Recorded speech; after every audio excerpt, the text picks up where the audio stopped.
Ladies and gentlemen, children of all ages, welcome to another CryptoManiacs podcast. A little delayed, sorry. I was just taking part in Hive Chat, guys. A fun little weekly event where I got to ask some questions to the Hive community on Twitter, and they responded to me, and I did my best to catch up, but my time management is suffering greatly. Task, what about you? Do you Hive Chat? Do you No, no? I'm very limited in my Twitter, and basically my Twitter is now I think being relegated to making fun of Belimo and Brian. Speak. I think Speaking of making fun of Brian. Oh, hey Brian, how you doing? I feel yeah, I should kick off the we've been show. going back and forth on Twitter, but actually I'm looking forward to the show because Brian, of course, is a regular contributor to the show. He's on frequently. He's doing a lot of great stuff with two projects. Actually, personally, for me, he pushes value for value and talks about that. In fact, that's the username on Twitter. But personally, for me, I'm more excited about Podping as opposed to value for value. That's just my thing because I think Podping is being inserted as a protocol for this rewriting or recreation of the podcast industry, which I'm sure Brian will get into. But I did want to start this off because I know we're time constrained, Brian. We're doing this early because Brian has to run. But I did have a question for you that's tied to value for value. And I saw this tweeted out by somebody, and I didn't notice if you replied to it or not. But there was some venture capital funding. They raised like I don't know $3 or $4 million for Lightning as a service. And I'm sitting here saying to myself, what the hell is that? Because if you have a cost-effective payment system, why the hell do you need something as a service? Can you explain that to me? Actually, I can because, funnily enough, that it's a company in Israel called Breeze, who I know quite well because the guy who runs it, Roy Scheinfeld, he's one of the main sort of starting points that got Lightning into the podcasting value for value chain, and his. I've talked a lot about the podcasting players that play podcasts while streaming sats back, and you guys get a few sats for your podcasts, which I see go through from time to time. Well, one of the very first podcast players that did that was Breeze, but Breeze wasn't a podcast player. It's not a wallet. It's a Lightning. It basically is a Lightning node in your phone, which is actually a very technically impressive feat. But they added podcasting to their Lightning software, whereas almost all the others, like Fountain and CurioCaster and Podverse, they are apps that have added some Lightning functionality, and they do that by using a Lightning service provider. And there are a few of these companies that have built a business about providing services around Lightning. And in fact, I use one called Voltage, who give me my node. I mean, essentially, it's just a server, but there's an advantage. Like a lot of Hive witnesses are run by Privex. There's an advantage. Privex share some of the resources around running a witness. So I get a node from Voltage, which is a better deal for me than if I were to just rent a box on Linode and run a Lightning box. Anyway, long story short, but yeah, they announced today that they've raised a few $1 million, which is very nice for them. And in fact, I'm invited to talk at an event in Tel Aviv on Christmas Day, which Israelis tend not to even know is Christmas Day, but December the 25th, I'm giving a talk about value for value in podcasting to it's the Bitcoin Embassy. So it's a bit of a Bitcoin maximalist stronghold. You can buy a beer with Lightning, which I did last time. Anyway, I'm talking to them, and I might just mention Hive. We'll see. I'll slip it in and see if I get away with it. You know, I mentioned it once, but I think I got away with it. You hear what he said? He said he's slipping in to a Bitcoin maximalist stronghold, And infiltrating. knowing Brian, the idea of slipping it in is pulling out a baseball bat and hitting them in the face. No, Dude, no, it sounds we'll be very like you're subtle. on like this secret mission or something. It's great, man. Like infiltrating the stronghold. But yeah, so I'm not going to go. I mean, I've got some very strong feelings on the direction. What happens to anybody who takes venture capital money? And we'll see. Look, Breeze, it's a good bunch of guys. They're doing what they're trying. Everybody who's in Lightning is trying to get around the fundamental issue, which is that the thing only works when you have a server. So everybody is trying to find ways to start up and stop a server in an instant so that it can process a transaction and go back to sleep. There is a 16-year-old in the UK who's got some fancy software that hasn't been released yet, who says he can do something like that. Breeze manages some kind of trick like that with your phone. I don't know what they're building to the degree, but essentially it will try and make Lightning look like what we have on Hive. I.e., you send money and it gets there and you don't have to worry about liquidity and nodes and channels and all the stuff basically I manage on a day-to-day basis. Every single day I have my node. I've got about 8 or 9 active channels.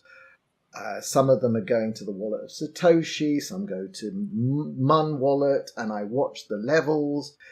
If they get too far out of balance, what I do is I change the routing characteristics and I try and encourage someone else to send some money through my node, which moves sats from one place to it's an active job managing a Lightning node. And what they're going to try and present is that you just have one and you don't care. And fundamentally, as I've said all along, one of the biggest problems, problem is sort of too strong a word perhaps, but it's all about liquidity, i.e.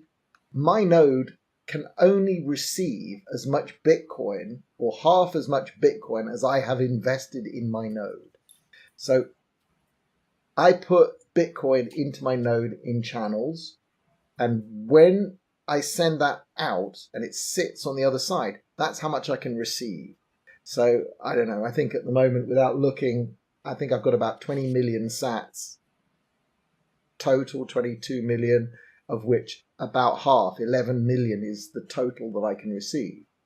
But the actual number's even lower because some of those channels very rarely send any money to me. So it's like, it's not the same.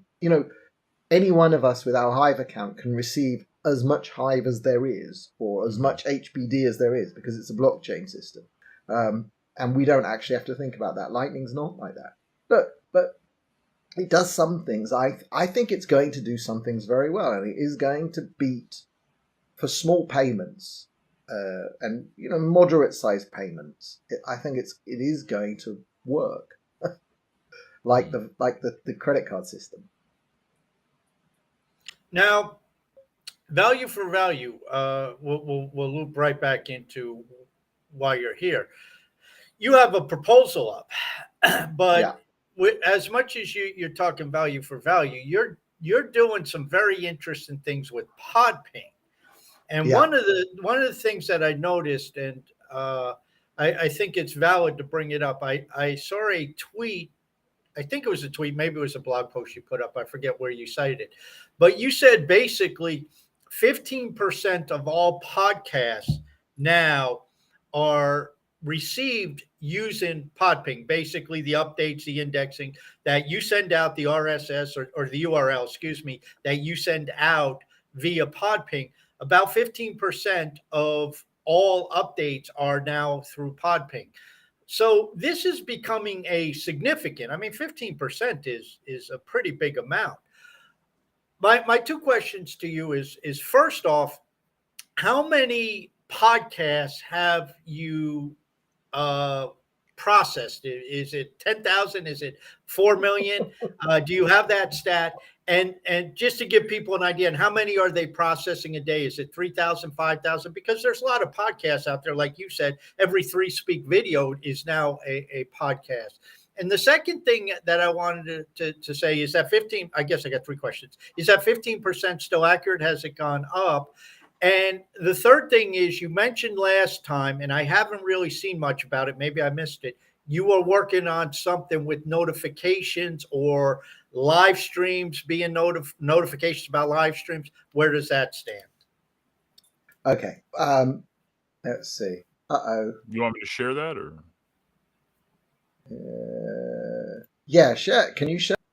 Yeah.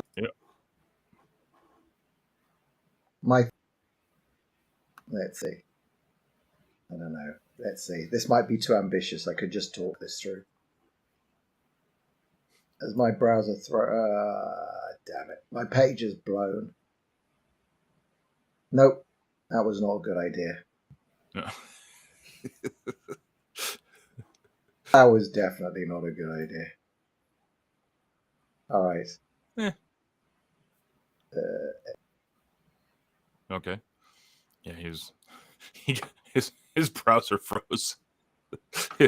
I think the Bitcoin maxis infiltrated him just now. I'm back. We'll give up on that. I won't share my screen. Okay, but I did do a video, and now I'm on the right. Woo! I've moved. Sorry, I've screwed everything up tonight, haven't I? I did a video actually with ePodcaster. Yes.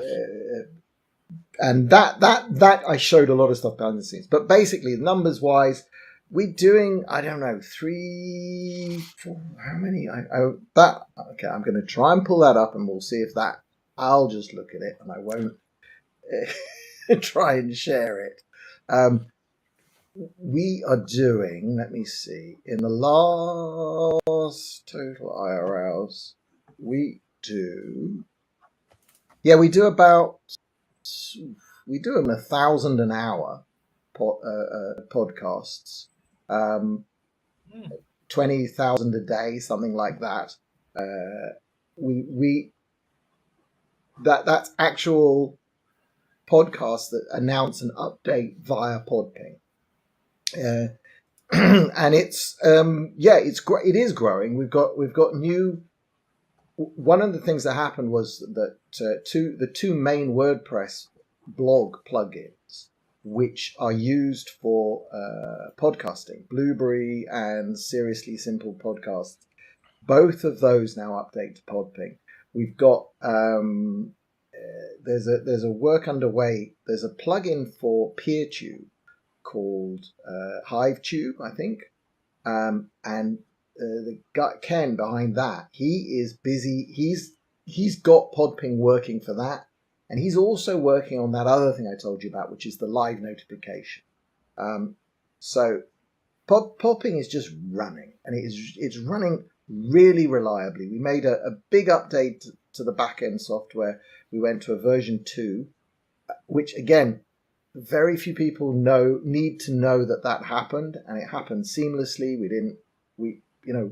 From 1 second to the next, there was no dropout in pod pings happening. I'm continually looking. I'm going to just look up now and see over the last hour. It's just boom, boom, boom. It's running all the time. Yeah, we sent out 1,776 URLs in the last hour, and that was up 143 from the hour before it. It just works. Live notifications, that is ready, and the upgrades we did at the back end were to make it easier to support this live notification thing. What that is so let's take the example of PeerTube and the Hive version of it that Ken's working on. You're going to be able to go live on HiveTube, and when you press go live, the software of PeerTube, HiveTube will put something in your RSS feed that says, okay, this show is now live. It's not like a static show you're going to download later.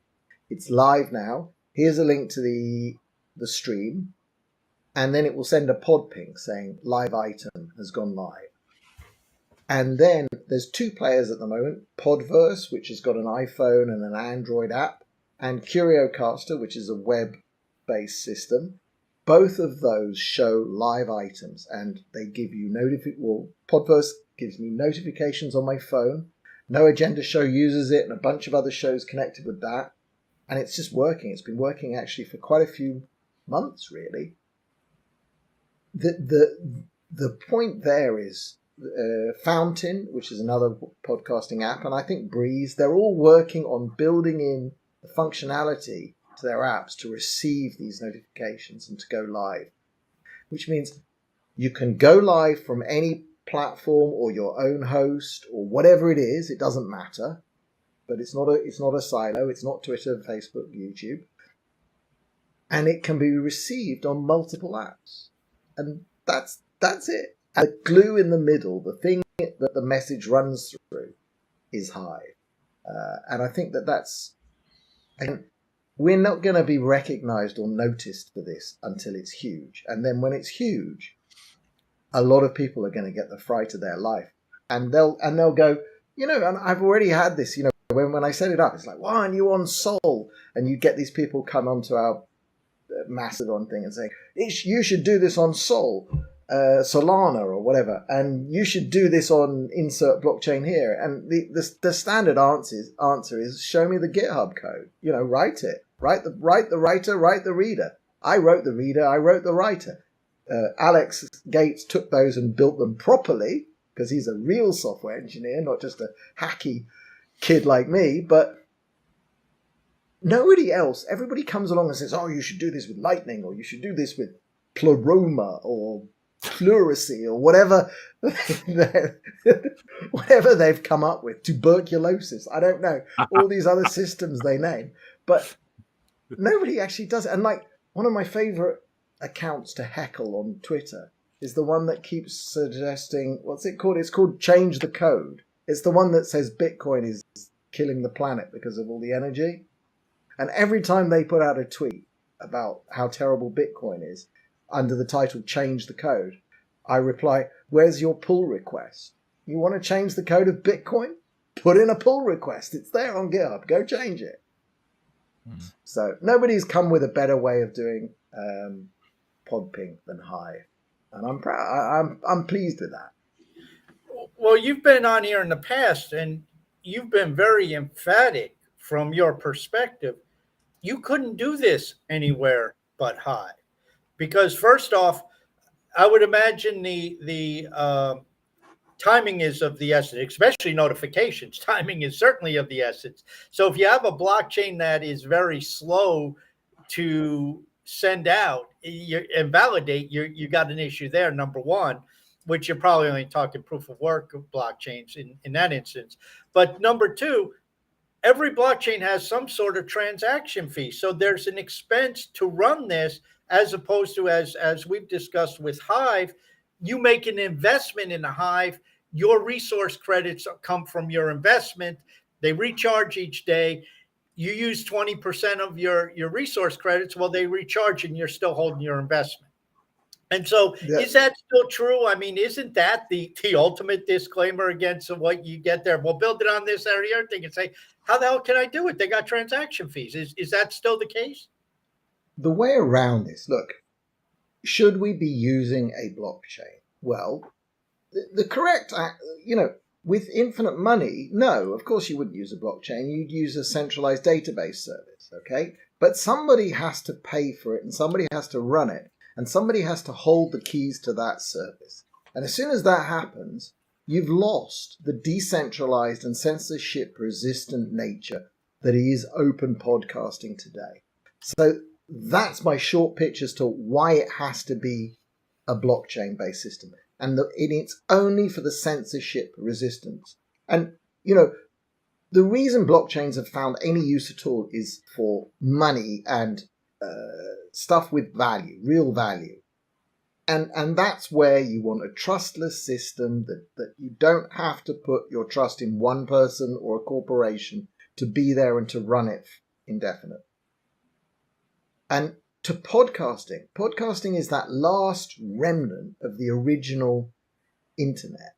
Even email has largely collapsed into a centralized mess because so many people are on Gmail. If your mail shot is flagged as spam by Gmail, you're out of the game. You can't get it through because email no longer has broad distributed systems the way it did at the beginning. Podcasting still does. There are multiple hosts. You can host it on your own. You can literally get a $5 a month server and host your own podcast. Now, if your show gets really popular, you need to pay for more bandwidth and all that stuff. But in essence, you can host your own. And that's why Podping, the notification system, had to be on a censorship-resistant system.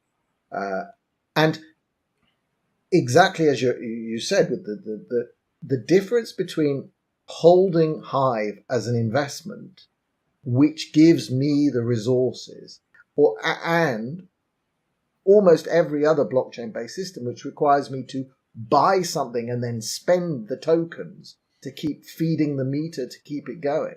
It's a wonderful difference, and all the way around the chain of Hive, because of the way we started, because we don't have that VC thing, or because the VC money that sort of went in at the beginning and that pre-mine has morphed into the Hive fund, we wind up where I can look around at the whole ecosystem and see it's almost all self-sustaining. Even I just started running a witness for the first time, and I really did that. It's a $50 a month box from Privex. I did that mostly because I wanted to have a witness that Podping uses, that we can point all of our Podping things to, and it's just ours. And I've come to understand that even I'm just outside the top 100, but I'm getting back, I don't know, $20 a month or something like that of the 50. But because I'm not trying to break even just on that service. But I realize now that anybody in the top 50, you're more than breaking even, and that is good for self-sustainability. It means that it's not a big investment in time or in effort or in money to run a Hive witness. And you're rewarded, not with wealth, not with super giant vast amounts, and the top witnesses get paid properly, but then you start to understand the other services and the level of hardware and care you need to maintain a top 20 spot. Yeah, the money they get, I think is 100% worth it.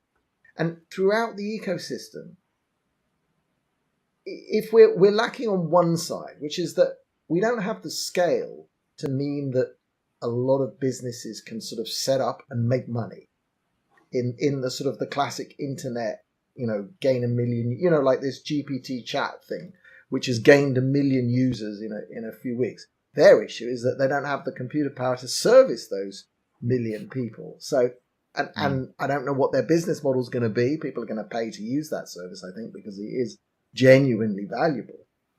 But Hive, we've got all of these tools, and so I'm convinced that somewhere we've got our splinterlands. Somewhere there's going to be some other gigantic system that just takes off. I don't know if it'll be Podping. It probably is Podping, but Podping isn't a money spinner. But it's going to become so valuable to the podcast industry that when we ask them to contribute $1,000 a year, they will. They'll do it on a value. We won't tell them to.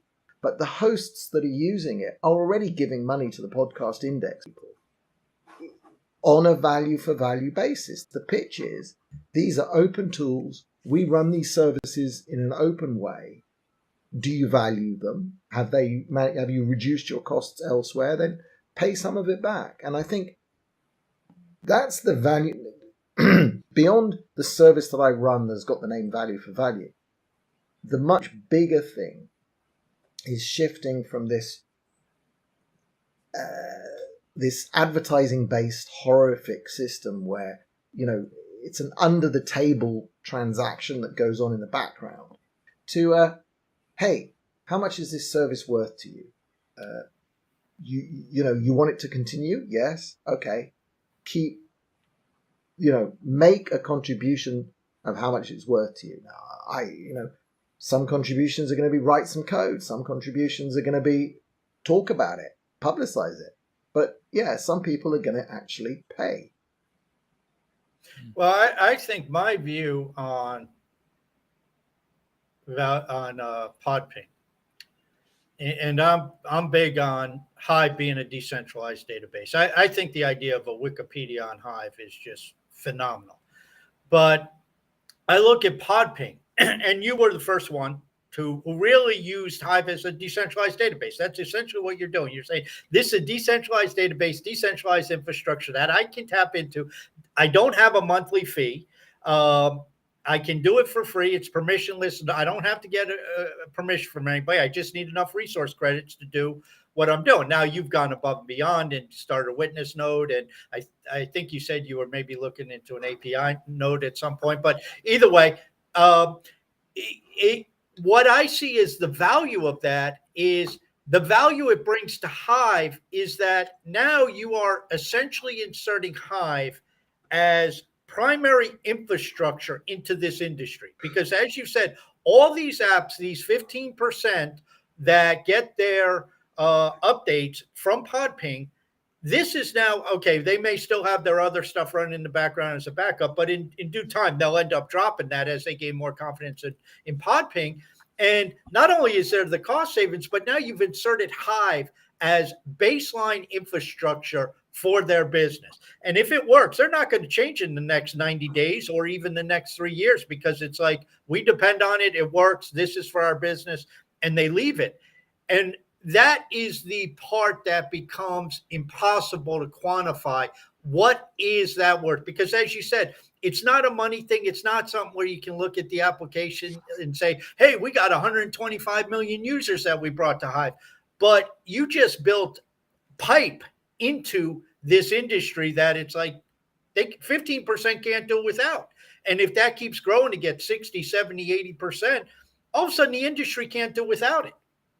It's what Malcolm Gladwell's book Tipping Point would be, is that when one of the big guys who, there's two sides to Podping. There's the receiver, there's the senders and the receivers. And at the moment, the biggest receiver that is using Podping is the podcast index, which, because we built it under their umbrella. So they watch Podping, and then they choose which shows to update based on what comes by on Podping. Now, for the other shows, for 800,000 dead podcasts on Anchor owned by Spotify, of course, they have to keep checking their RSS feeds, which is a pain in the arse.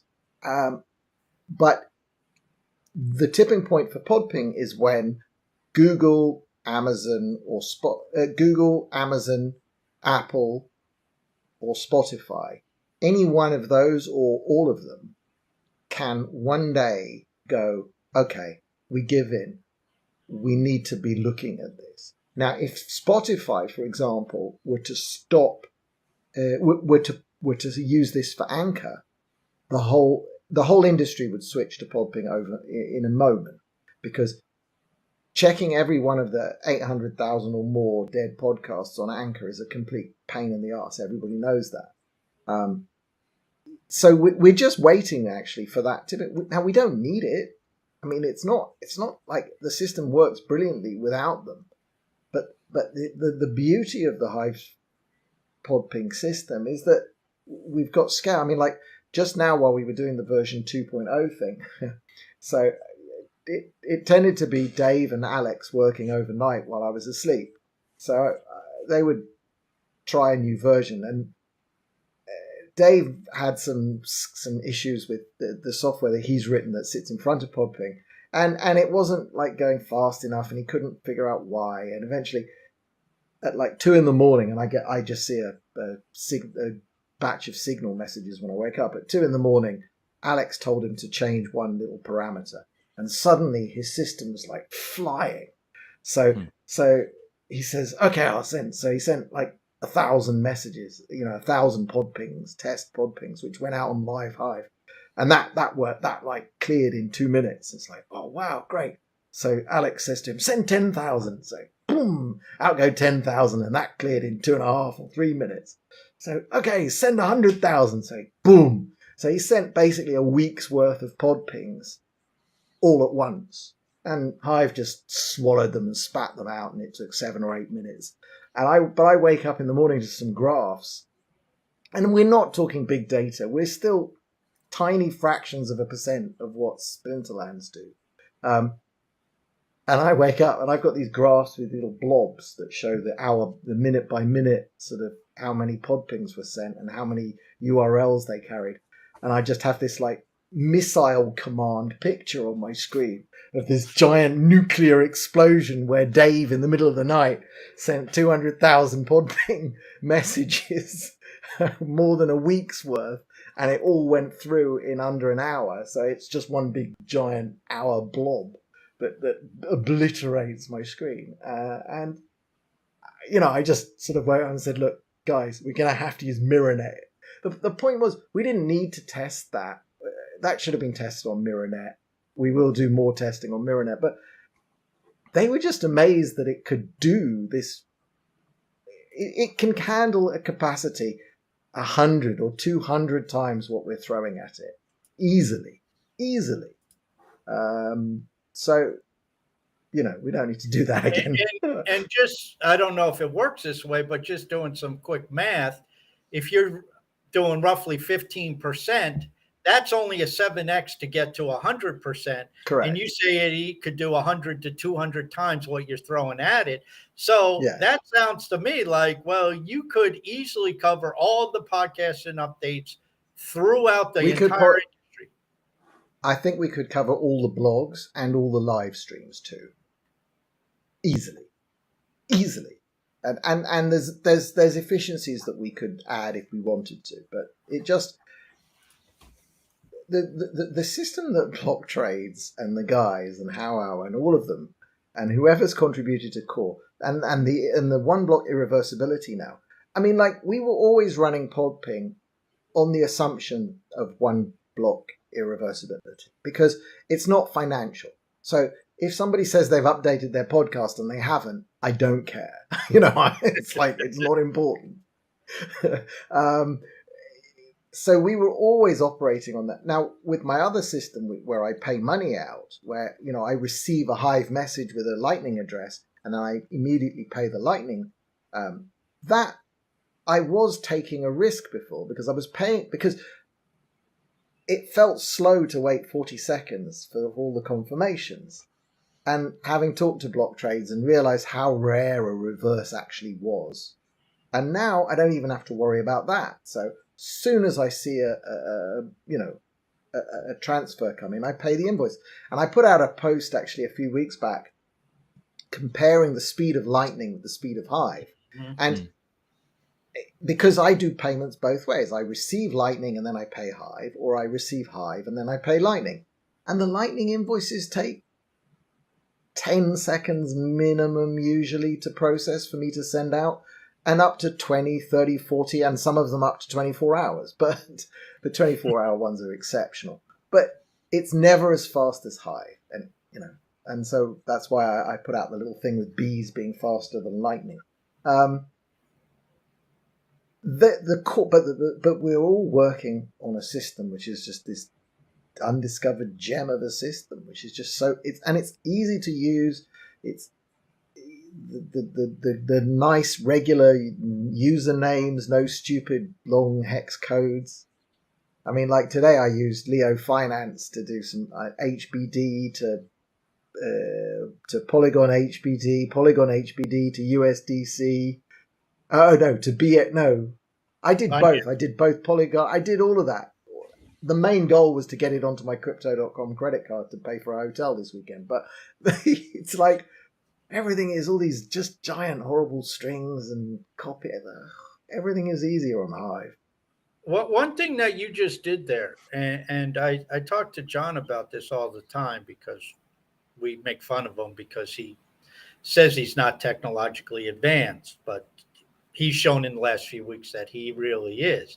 And a lot of times when people talk about the technicals of the blockchain, And I hear this all the time. Well, the best tech doesn't always win. Look at beta versus VHS. And it's like, well, okay, you pick one out of like 6,000 technologies and you keep going to that. It's like, look at what search engines. Who the hell won? Did Ask Jeeves win? No. Google came in and crushed everybody. But Lycos. Wow. But Web we're showing our names now, guys. Belimo's just laughing his ass off. Dude, he said Missile Command a couple of minutes ago. Did you hear that? I know. I noticed that. I'm throwing those in. But one of the things that people, I think, fail to grasp is, and it's understandable, and he does a good job of explaining it, but his primary purpose in not writing the post is really to explain it. Is like when Block Trades throws out one block irreversibility, he'll say what it is. And I've tried to post about it and get it. And I use a financial term, settlement. But you just summed it up from an application standpoint, what it means.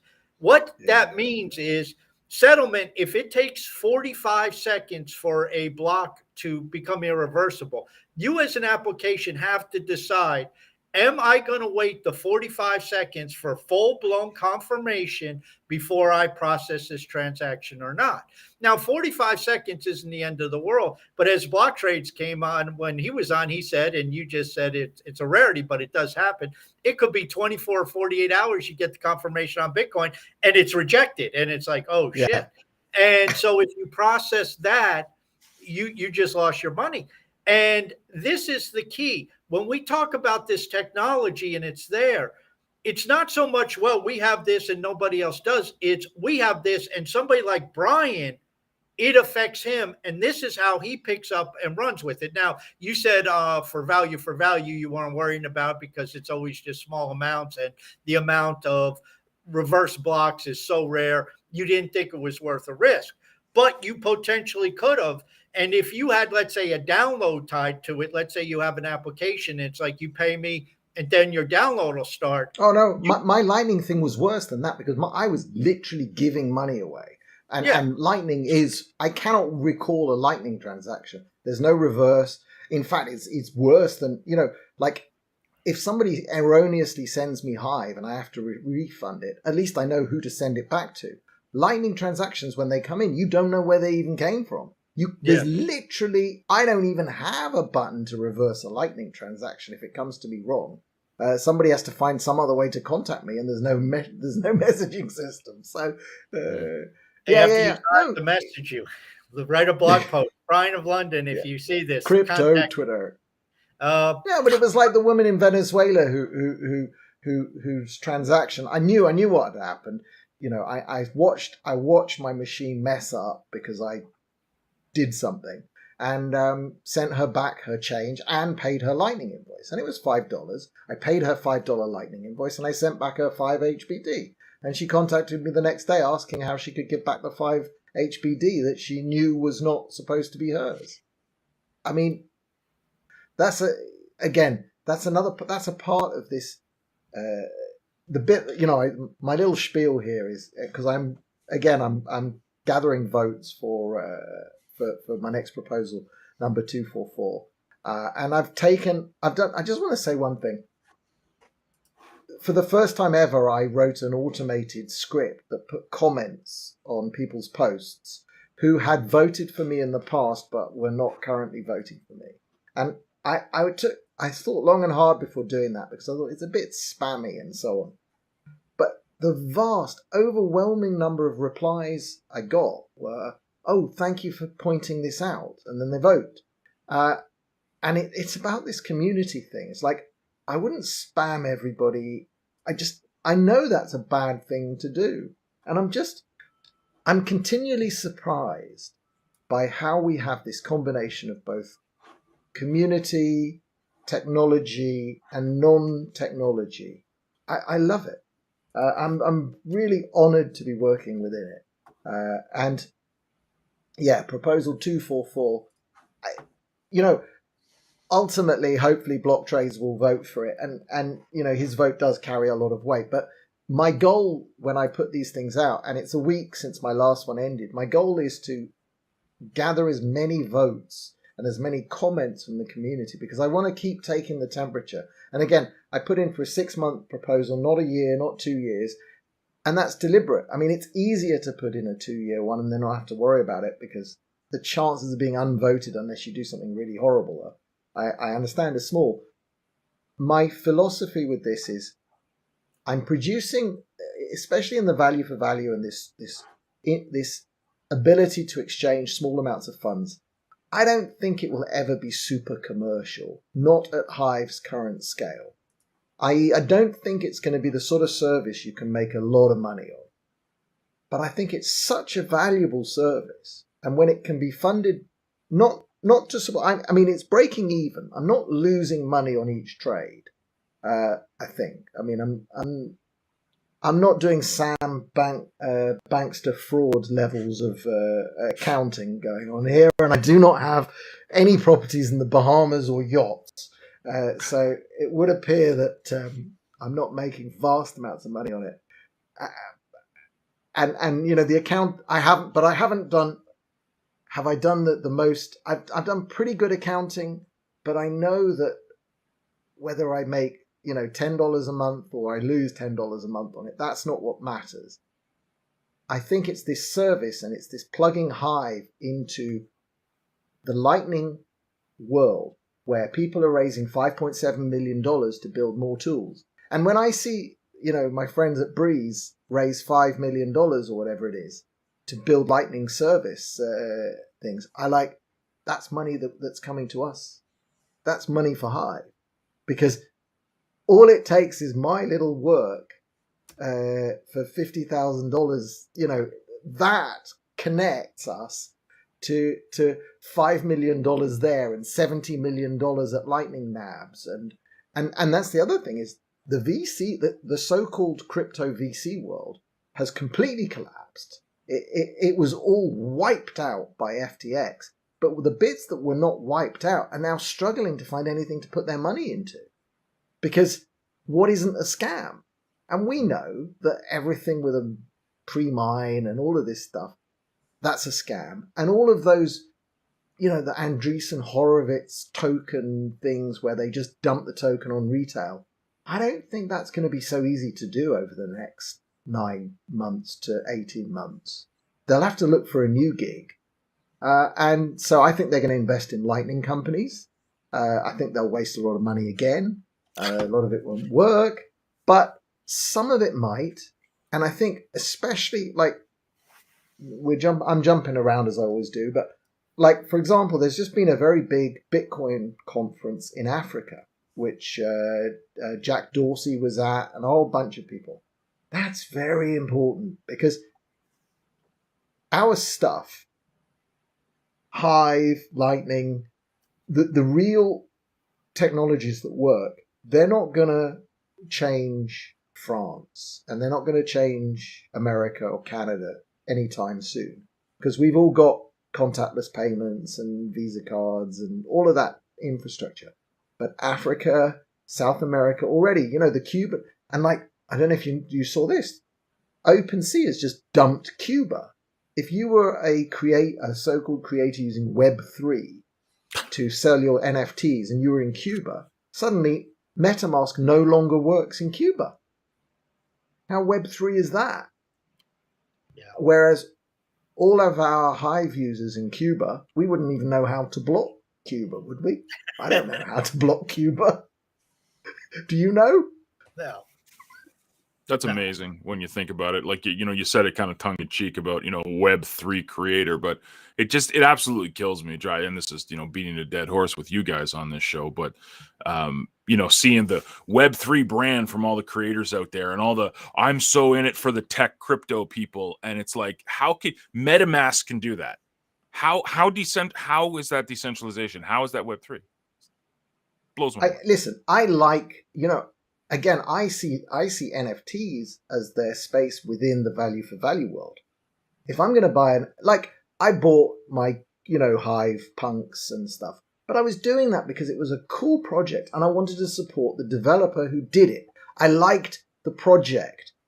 It was not an investment in an inherent value. I don't care what they cost or what I did it because that was a cool piece of tech.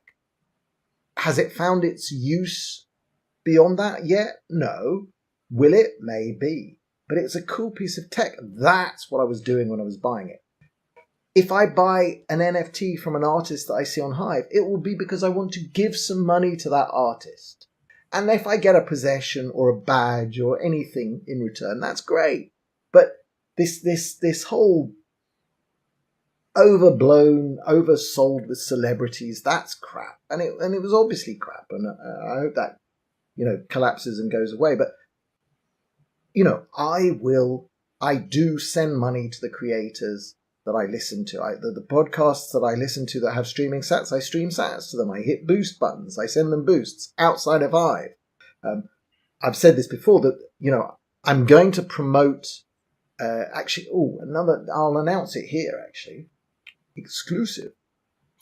Early in January, I'm going to be working with a company called Conshacks, German, so they don't know what the name sounds like in English, but Conshacks builds they're building a really nice dashboard that shows you the streaming sats that you've received on your show.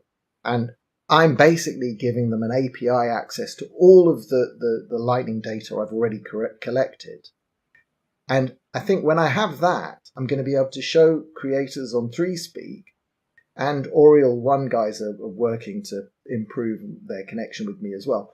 They'll get a dashboard that says, so and so is, you've had this many people listening to this many minutes, and a boost was sent at this minute. And I've had trouble pushing the value for value streaming sats story within 3Speak because we make so much more money on Hive with upvotes that,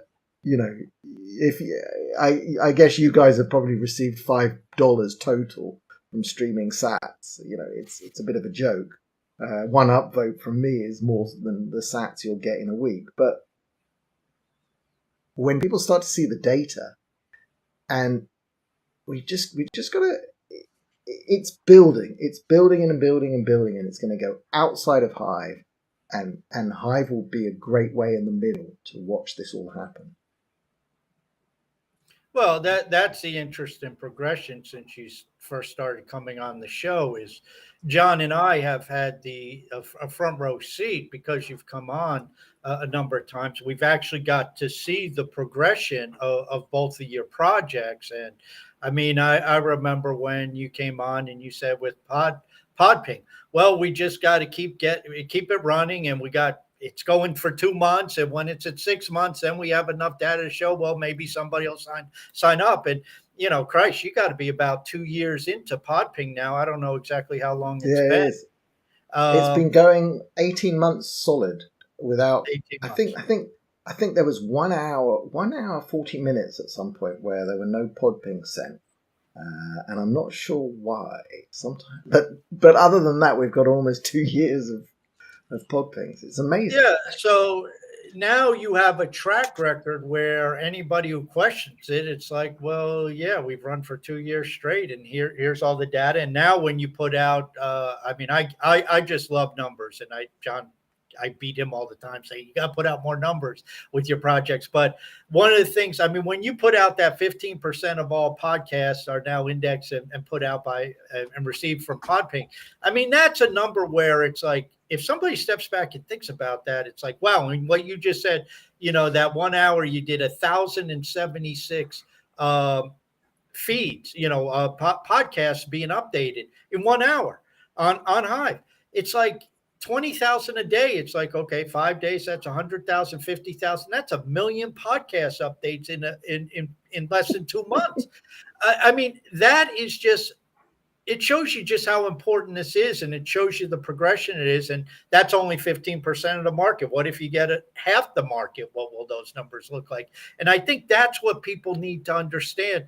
You're adding more value to this service. And again, I'm focusing on Podping, but you're adding more value to this service that says to these podcasting applications, look at what we have here. Not only can you save money, now we have notifications. By the way, when will you think that will be released?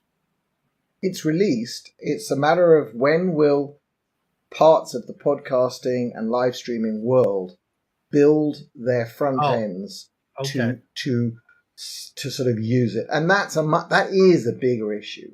It's a chicken and egg type thing. It's like, well, why would I build this feature if only one player is going to see it? But then if we had more shows, then more players would. It's coming, but it is a big thing now. Dr. Lobes is asking why no podcast. I used to do these podcasts on my phone. My front face, I've got a terribly old iPhone X. The front-facing camera microphone doesn't work anymore, so I couldn't do periscopes anymore. I'm going to get an iPhone 14 at some point soon, and I just, you know what? I just got into this coding zone. So like when I did that thing with Jennifer the other night, actually I should do more of that. I like having someone to talk to. And I'm happy to go on other people's shows. But yes, I should do more podcasts. I should do my own proper podcast. Well, I said it's because you're trolling all the maxis. Like you're too busy. I am trolling, but I could troll them with a podcast. That's true. Yes, but they don't want to invite me on their podcasts. If it's a choice between Brian spending his time making a podcast or Brian spending his time coding something that's going to change the podcasting world, no offense, Brian, but I'd rather have you coding. The coding, yeah, exactly. There are enough podcasts to listen to, I think. There's a few out there. You know, John and I do a few, and we just fill things up. Now, here's a question, and I don't know, but like I don't know what had to happen, but you said you turned every 3 Speak videos, essentially a podcast. Do you have the capability to do that with YouTube videos, or is that something that Google has to implement? No? Google had that, and Google cut that. At the very beginning of Google, every YouTube channel was an RSS feed, and you could load any YouTube channel in an RSS reader, including Google Reader, which and they would just show up as podcasts.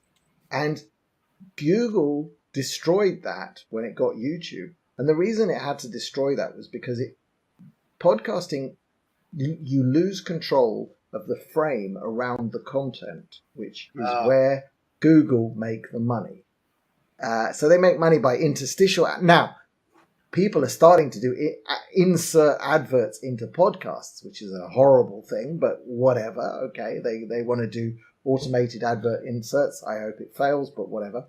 But that's why Google killed the RSS readers on their site. They had it, and when we put RSS feeds onto all the 3 Speak videos, which means, you know, and Matt loves this. He watches 3 Speak videos on the Apple Podcasts app because he can, because it's like it's like not what Apple want, but their player still loads any RSS feed, so you can watch any 3 Speak channel, yours included. I mean, God help us, on an Apple iPhone in the Apple-made Podcasts app. You know, the one that they banned Alex Jones from. Now, what about something like BitChute? Same problem. They'd have to. BitChute can do it, and I don't know if Rumble does. Ultimately, I think that the way forward is for all of these independent sites. And this is also where Speak Network comes in. You know, that's the way we have to drive. All these, and they should also, I would love, as soon as we've got this to a slightly more advanced degree with the live notifications, I've actually got a line to Rumble, which I will pick up and use when I get the chance. I will call Rumble and I'll say, look, why don't you do pod pings? Why don't you send out live notifications on Podping? And people can then watch your live streams on Podverse and whatever other app wants to set up. And what that does is, you see, that creates a problem for this censorship at Apple. So if Apple wants to ban Rumble's app, okay, ban Rumble's app. But if they're sending out a pod ping and any player that can play a video stream is receiving the pod pings, that means there can be 25 new apps that can all show Rumble live streams. that can all be in the App Store within a week. How do you stop that? And the reason you take it out of Apple's control is because you make the notification system open. You make everything open. The components of all of it must be open using open protocols. And Hive, at this point, the way we're using Podping is a protocol. It is not. It's not a sort of an application or a dApp. It is an actual protocol. You know, we've written the code that writes most of the Podpings, but Ken, who does HiveTube, he wrote his own code because he's comfortable writing custom JSONs to Hive. I didn't have to give him any code to do that. He just knew him. I pointed him at one Podping on the Block Explorer, and he said, "Oh yeah, that's easy." Boom. Wrote the code in a couple of hours. That was that. And his Podpings are indistinguishable from the ones that are sent out using the software that we made, and I can't stop them. No one can stop them. So are you saying there's more than one Podping? Because I know you were in the past and you said you at some point you want to open this up and other people to run it. Is there more than just you running this service at this point? Well, okay. Dave Jones runs a system called podping.cloud. That has got 5 accounts associated with it called podping. Have we frozen? Podping.a, .b, .c, .d, and .e. Those are all run by Dave. Okay. Actually, I've got another window here that keeps causing problems. And then there's podping.spk. That's me. I run that. That's Podping Speak. Oh, okay. That's the Speak Network ones. Then Ken's doing one for HiveTube for testing.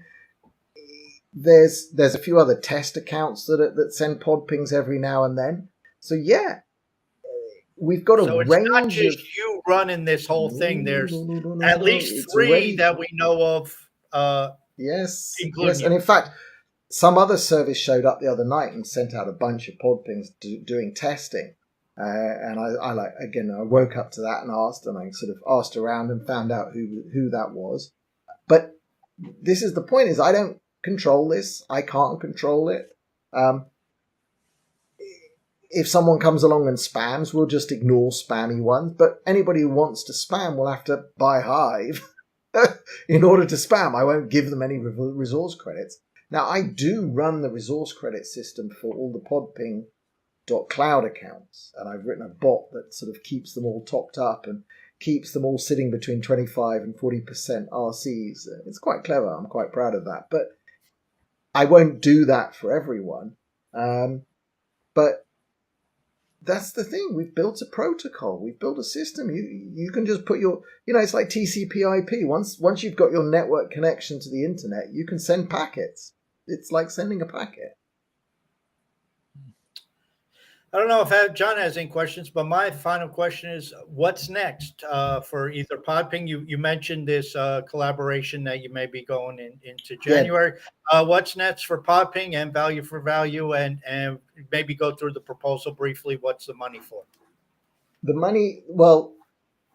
money, essentially, I've scaled back on I have a company in Israel that my brother-in-law runs, but I've stopped taking a salary, and I've become a full-time dev, full-time DevOps. I keep the systems running.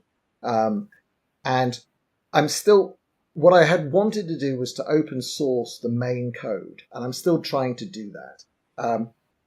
I've showed it to a couple of people privately, but and in theory I could open source it, but it was like the first major thing I've ever written.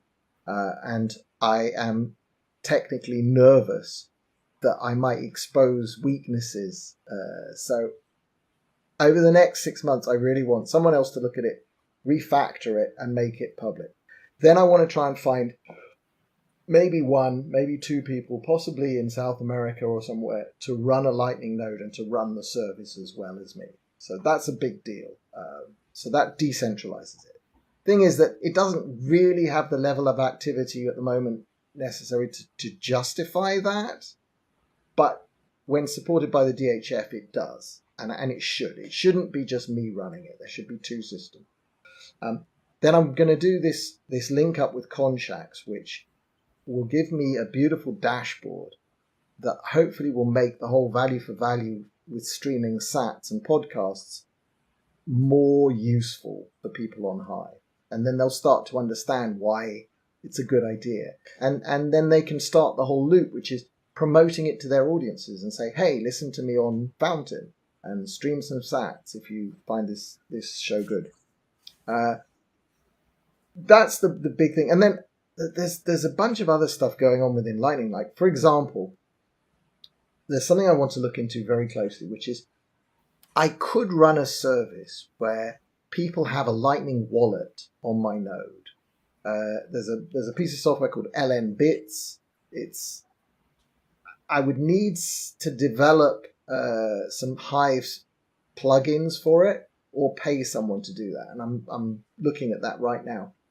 And then instead of converting everybody's sats to Hive, if they log on and say, I'd rather receive sats, I could give them a wallet that, say, held up to 200,000 sats. And I would the sats would come in, I wouldn't do any conversion, I would just put them in their own wallet. And that wallet they could attach to an app on their phone, they could use it as a Lightning wallet. But there would also be a button that just says, okay, just put it straight into my Hive account. Now, that's an issue because it means I'm holding other people's money, which I keep trying to avoid doing. So I'm thinking really hard about that. But what I might do is have a limit so that if it gets over $50, I just send the excess to their Hive account. It's like, I just don't want to be holding money. I don't want to be Sam Bankster Fraud. I don't want to be able to commingle funds, and I just don't want that. That's not my goal in life. And of course, in the meantime as well, I'm fighting this legal action with Andrew, and in fact, we're going to be both of us are going to be going to Australia in February, because we have 2 days of court booked, and we're going to crucify them. I shouldn't say that, but whoa. What a crappy case they put forward. So I'll be going with him because, he'll look silly sitting on his own in court against like 8 lawyers from it. 8 lawyers and 2 barristers and whatever else these arseholes bring. So yeah, that's what this is. It's ongoing. The bottom line is, we've got this opportunity in Hive to build cool stuff where we don't always have to build it to make a profit immediately.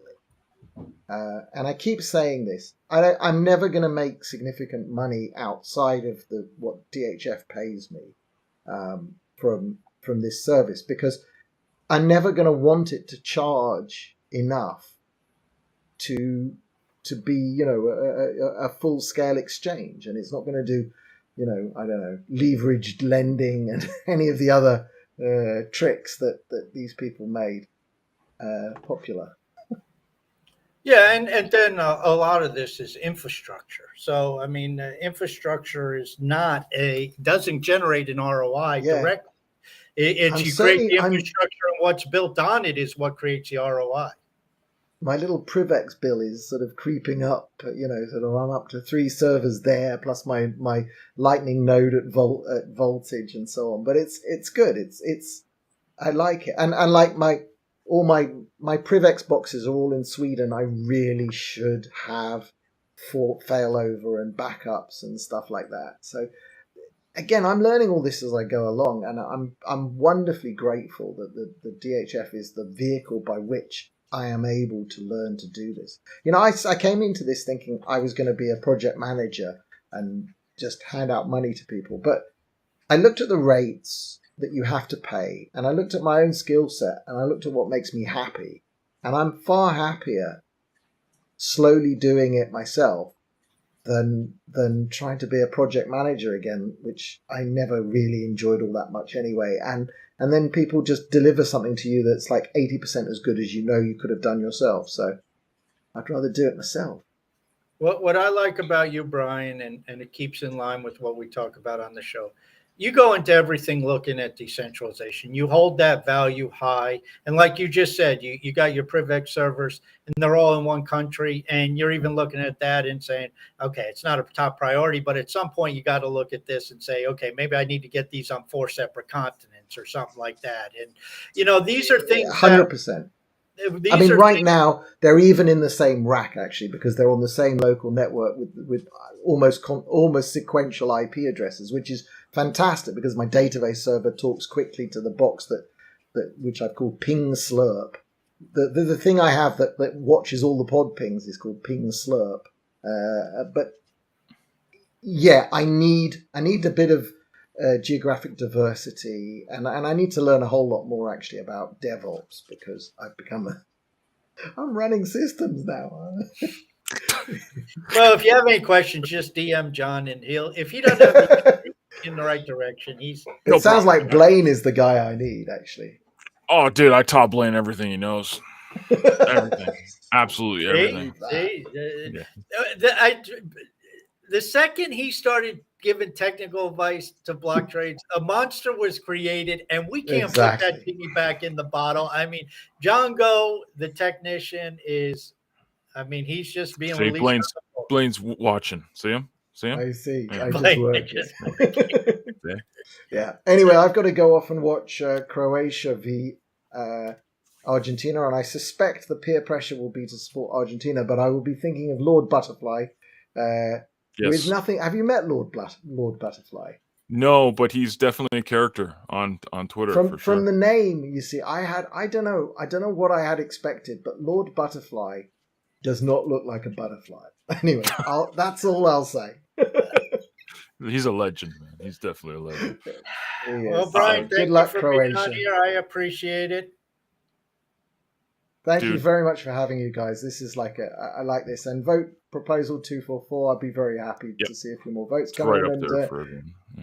And if you don't want to vote for 244, tell me why and tell me what I can do better, or that's really valuable to me as well, because I'm really interested in understanding how people are thinking. Absolutely. All right, sir. Enjoy the party, and thanks for hanging out, man. Ciao, You're Brian. welcome.